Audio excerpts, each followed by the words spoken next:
আসসালামু আলাইকুম। সবাই কেমন আছেন? আল্লাহর রহমতে আমি ভালো আছি।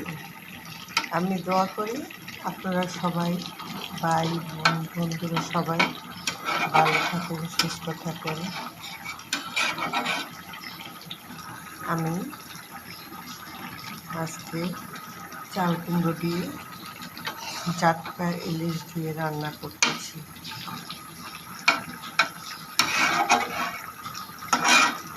শরীরটা ভালো না, তাই চটপট যে রান্নাটা হয় সেই রান্নাটাই করার চেষ্টা করি। আমার রান্নার ভিডিওটা আপনাদের কাছে কেমন লাগে? যদি ভালো লাগে তাহলে লাইক কমেন্ট ভালোবাসা দিয়ে পাশে থাকবেন।